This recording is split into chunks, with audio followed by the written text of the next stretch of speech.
जय हिंद फ्रेंड्स। इस वीडियो में मैं आपके लिए लेकर आया हूँ वो जानकारी जिसमें इम्यून सिस्टम को कैसे जागृत किया जाए। इम्यून सिस्टम में जाने से पहले एक छोटा सा थ्योरी मैं आपको समझाना चाहूँगा, इससे आपको मेरी बात आसानी से समझ में आ जाएगी। नेचुरोपैथी क्या है? नेचुरोपैथी का सिद्धांत जो थ्योरी है वो कहता है ये सभी बीमारियों के लिए लागू होता है, गैस्ट्रिक से लेकर कैंसर तक। हार्ट डिजीज, गैस्ट्रिक, कमर दर्द, घुटना दर्द, सभी बीमारियों में यही थ्योरी काम करती है। मैं एग्जांपल से समझाता हूँ। गैस का, पेट में गैस बन गया, ठीक है। अब आपने क्या किया, पेट में दर्द हो रहा है, काम करने में आप सक्षम नहीं है, तो एक टैबलेट आपने लिया, उस टैबलेट को आपने खा लिया, या किसी तरह का मेडिसिन प्रेस्क्राइब्ड बाय डॉक्टर आपने लिया, उसको खाया। जब वो शरीर में गया वो दवा, तो वो कुछ केमिकल रिलीज किया पेट में जाने के बाद, और वो केमिकल फेवरेबल था बॉडी का, तो वो आपकी बीमारी को ठीक कर दिया, आपको गैस ठीक कर दिया, पेट में आप गैस का दर्द ठीक हो गया। तो वो जो केमिकल आपने बाहर से डाला, जो मेडिसिन के रूप में, दवा के रूप में आपने केमिकल बाहर से डाला शरीर में, वो केमिकल शरीर में पहले से मौजूद है, उसको ईश्वर ने दे के भेजा है। ईश्वर कहिए, प्रकृति कहिए, नेचर कहिए, नेचर ने दे के भेजा है, बस आपको उसको एक्टिवेट करना नहीं आता है, तो आप लगातार बाहर से दवाइयाँ डालते चले जाते हैं। यही थ्योरी काम करता है गैस्ट्रिक ठीक करने में भी, कमर दर्द ठीक करने में भी, घुटना दर्द ठीक करने में भी, सभी बीमारियों में यही थ्योरी काम करता है।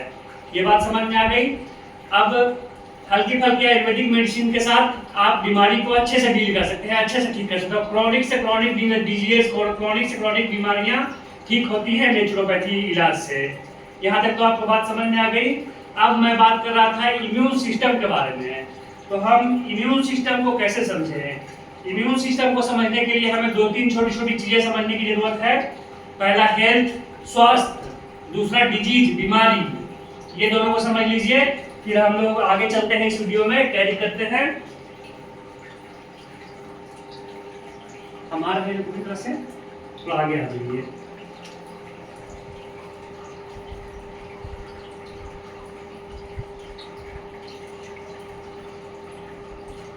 इम्यून सिस्टम क्या है? The ability of body to fight against disease. शरीर का वो क्षमता, शरीर का वो शक्ति जो बीमारी से लड़ने में मदद करता है और हमें स्वस्थ रखता है।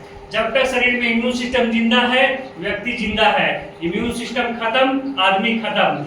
एग्जाम्पल के लिए, हमें कोरोना काल में जब कोरोना बीमारी प्रचलित हुई, प्रिवेलेंट हुई, तो हमने क्या देखा कि जिनका इम्यून सिस्टम ठीक था वो लोग रेसिस्ट कर गए, बच गए। जिनका इम्यून सिस्टम नहीं सपोर्ट कर पाया वो लोग चले गए।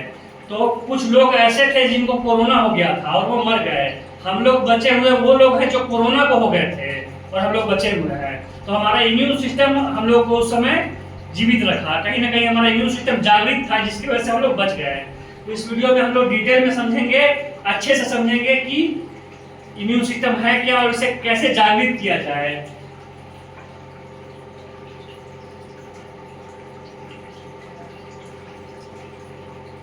ये जो मैं थ्योरी आज बताऊंगा ये आयुर्वेदा से लिया हुआ थ्योरी है, ठीक है। Immune system, the ability of body to fight against disease. The ability of body to fight against disease is called immune system. ये क्लियर हो गया। अब हम लोग समझेंगे हेल्थ और अब समझेंगे डिजीज। हेल्थ क्या है, डिजीज क्या है, पहले मैं आसान शब्दों में समझा देता हूँ।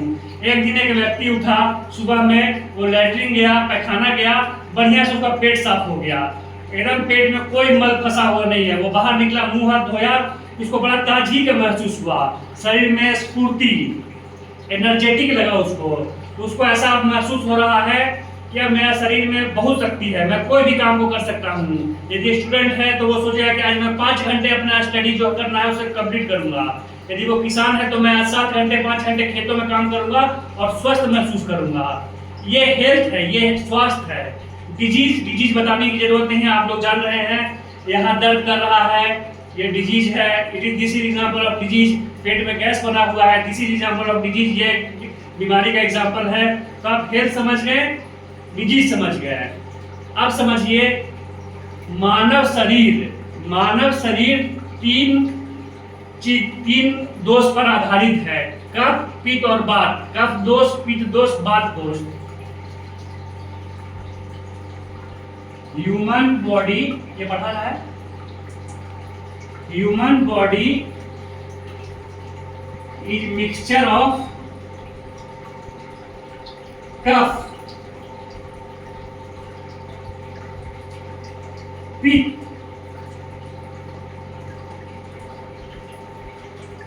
वात।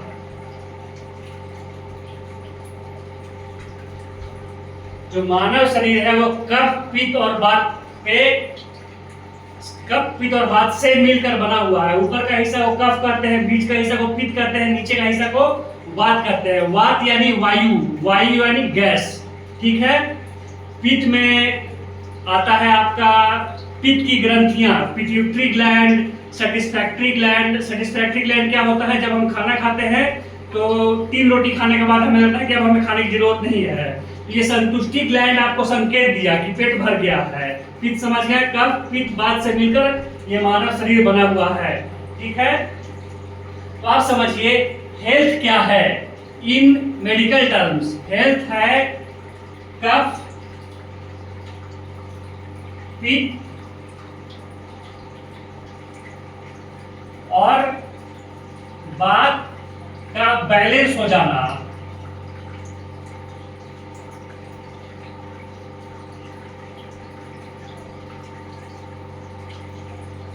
कफ, पित्त, वात का बैलेंस हो जाना हेल्थ है, स्वास्थ्य है। और कफ, पित्त, वात का गड़बड़ हो जाना, इम्बैलेंस हो जाना, असमतल हो जाना डिजीज है। कोई भी बीमारी, एक्सीडेंटल बीमारी को छोड़कर, एक्सीडेंटल इंजरी को छोड़कर कोई भी वो बीमारी जो हमें हो रही है वो कफ, पित्त, वात के असमतल होने की वजह से ही हो रही है। तो डिजीज का आप एक्सप्लेनेशन देते हैं, बस आगे आ जाइए इस जगह पर, हल्का और आगे आइए। कफ, पित्त एंड वात, कफ, पित्त, वात का अनबैलेंस हो जाना, अनबैलेंस हो जाना ही बीमारी है। हम इम्यून सिस्टम समझ गए, हेल्थ समझ गए, डिजीज समझ गए, ठीक है। अब आगे चलते हैं कि कफ, पित्त, वात के हिसाब से के अनुसार इम्यून सिस्टम को कैसे समझे। तो जब कफ, पित्त, वात बैलेंस्ड होता है तब हमारा इम्यून सिस्टम टॉप पर होता है, ठीक है। इम्यून सिस्टम टॉप कब, जब कफ, पित्त एंड वात बैलेंस्ड, ठीक है। इम्यून सिस्टम टीओपी टॉप पे होता है जब कफ, पित्त, वात बैलेंस्ड होता है।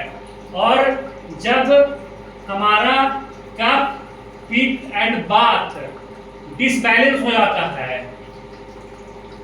डिसबैलेंस हो जाता है तो हमारा इम्यून सिस्टम लो पे हो जाता है, लो पे हो जाता है हमारा इम्यून सिस्टम।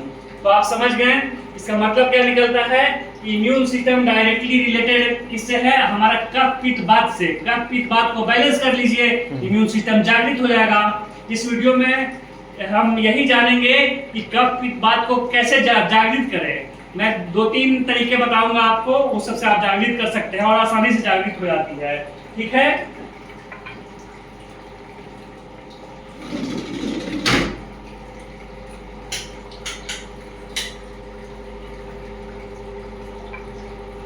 कब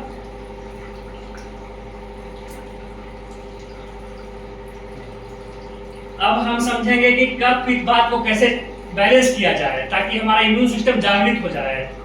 उसके लिए सबसे पहले तो मैं आपको एक दवा दिखा रहा हूं। ये modern doctor brand private dot limited Ayurvedic दवा की कंपनी है, उस कंपनी की ये दवा है। इस दवा का नाम है इम्यून बूस्टर। ये इम्यून सिस्टम को जागृत करने वाली दवा है, इसका नाम है इम्यून बूस्टर।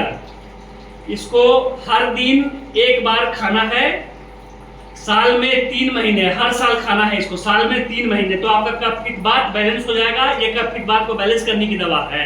रात में एक बार घी गर्म करना है, जब घी में एक उबाल आ जाए तो उसमें थोड़ा सा मिश्री डाल देना है, धागा वाला मिश्री, और गैस बंद करके उबलता हुआ घी में इस दवा को, इसमें छोटा चम्मच दिया हुआ है, उसको 2 चम्मच डाल देना है। तो और उसके बाद ठंडा हो जाने के बाद खा लेना है। ध्यान रहे ये दवा जले नहीं। ये तो हो गया दवा से कैसे इम्यून सिस्टम को जागृत किया जाए। एक और मैं बताऊंगा इसी वीडियो में आपको कि फ्री में घर में बैठे आप अपने कफ की बात को कैसे बैलेंस कर सकते हैं। ये मेरा मोटिव कफ की बात को जागृत करना है। तो ध्यान देके सुनिएगा कि कफ की बात को हम लोग कैसे जागृत करें। इसको आप अपने डेली लाइफ में इंप्लीमेंट कर सकते हैं, यूज कर सकते हैं और इसका लाभ उठा सकते हैं। इम्यून सिस्टम जागा हुआ रहेगा, आप एकदम बीमार कम पड़ेंगे। 9:1, 90-10, 90% आप बीमार नहीं पड़ेंगे या कम पड़ेंगे। अगर तो बीमार पड़ते नहीं हैं तो आपका इम्यून सिस्टम आपको ठीक कर देगा बहुत कम समय में, बहुत कम दवाओं के प्रयोग के साथ। ठीक है, तो अब हम समझते हैं कि इम्यून सिस्टम को कैसे जागृत किया जाए। इससे पहले एक छोटा सा थ्योरी समझ लीजिए। हम लोग जब खाना खाते हैं, मुंह से खाना खाया, यहाँ से पार हुआ, पेट में पहुंचा, पेट में पहला ग्रंथि, first gland of stomach where the food has reached, पहला ग्रंथि पेट का जहां खाना पहुंच गया उसे कहते हैं जठर। जठर एक अग्नि जलाता है, उसे कहते हैं जठराग्नि।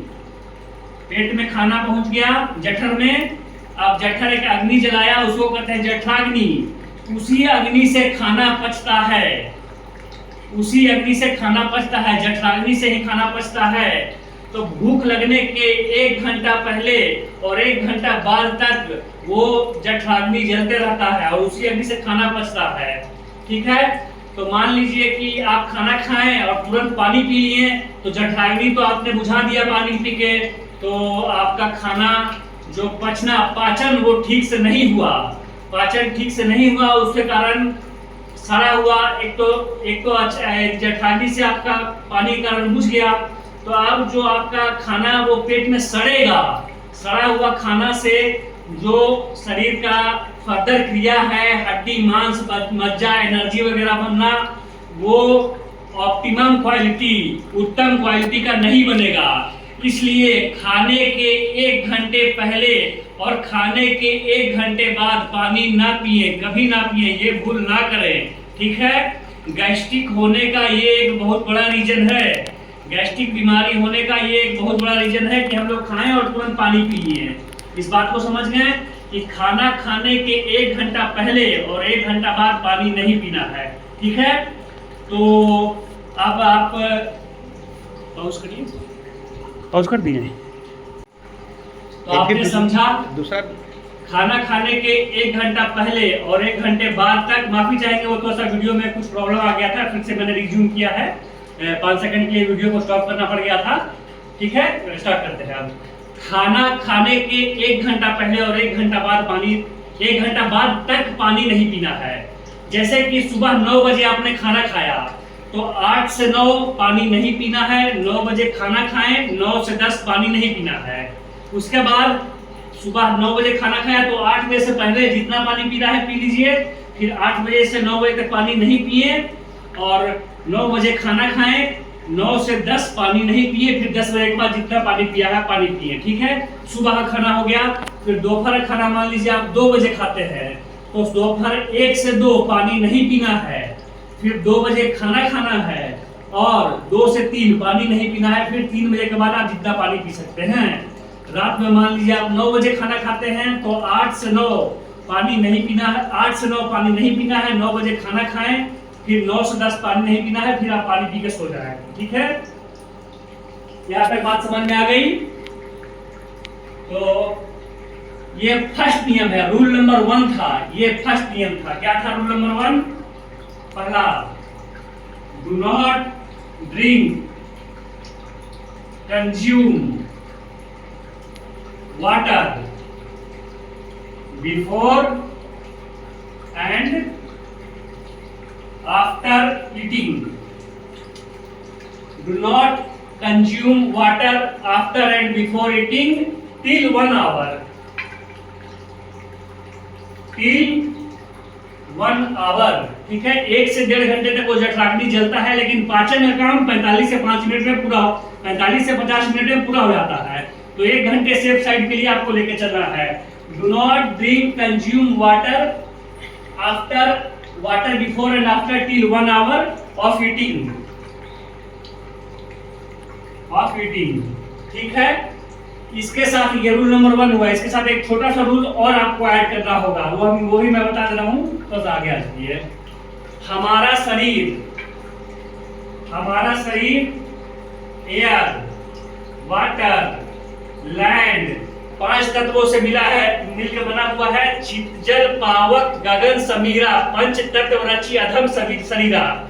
ये ऋषि मुनियों के समय का पुराना सेइंग है और ये बिल्कुल सही है। इसी 5 तत्वों से हमारा शरीर बना हुआ है। Air, water, land, fire, sky, इन 5 से मिलकर बना हुआ है और इन 5 के मदद से, इन 5 में से किसी एक से भी शरीर जागृत हो जाता है, पूरा शरीर जागृत हो जाता है। इसको एग्जांपल के लिए आप समझिए, हम लोग साधु महात्मा को देखते हैं, वो जलाशय लेते हैं, ठंड के सीजन में पानी तत्व शरीर को देते हैं, ठंडा शीतल जल में अपने आप को छोड़ देते हैं, लंबा समय तक, 1 महीना 2 महीना तक शरीर को जागृत करने का प्रयास करते हैं। और भी एक एग्जांपल देता हूं, मई जून की गर्म दोपहरी में तपते सूर्य के नीचे फायर अग्नि तत्व से शरीर को गर्म करके शरीर को जागृत करते हैं, ठीक है। तो इस वीडियो में मैं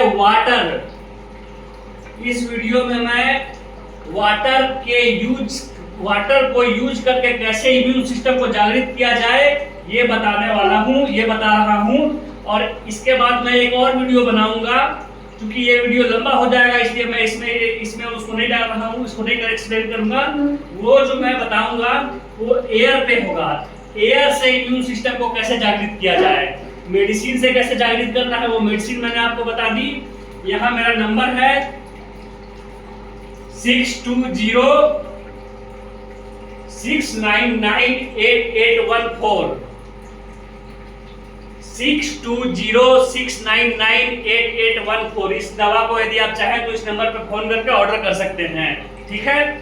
तो मैं बता रहा था कि आज मैं वाटर से बता रहा हूं, नेक्स्ट वीडियो में एयर से कैसे इम्यून सिस्टम को जागृत किया जाए इस पे वीडियो बनाऊंगा, ठीक है। तो पहला तो ये नियम हो गया, इम्यून सिस्टम को एक्टिवेट करने का पहला नियम, इम्यून सिस्टम एक्टिवेशन रूल। तो पहला रूल ये हो गया। इसके साथ क्या करना है, दूसरा एक छोटा सा नियम और कर लेना है। सुबह, दोपहर, रात खाने के बाद, जो दूसरा नियम है वो सुबह के खाने के बाद, दोपहर के खाने के बाद और रात के खाने के बाद इस नियम को करना है फॉलो। खाने के 1 घंटा पहले और बाद पानी नहीं पीना है। साथ ही सुबह के खाने के तुरंत बाद जूस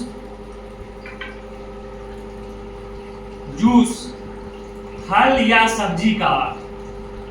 बहुत लोग कहते हैं कि मैं फल अफोर्ड नहीं कर पाऊंगा, मेरी मतलब उतनी सामर्थ्य नहीं है कि मैं हर दिन फल का जूस पीऊं। तो आप सब्जी का भी जूस पी सकते हैं। सब्जी में आ गया आपका खीरा का जूस पी लिए, या फिर कद्दू का जूस पी लिए। कद्दू को छोटा पीस में काट दिए, कॉटन कपड़ा में रखे, उसको ऐसे करके मारे और उसको इस तरह से करके निचोड़ लिए, जो जूस निकला उसको पी गए।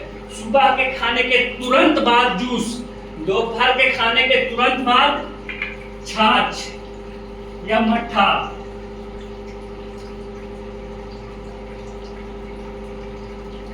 रात के खाने के तुरंत बाद दूध देसी गाय का। भैंस का दूध नहीं चलेगा, गाय का दूध चलेगा। यदि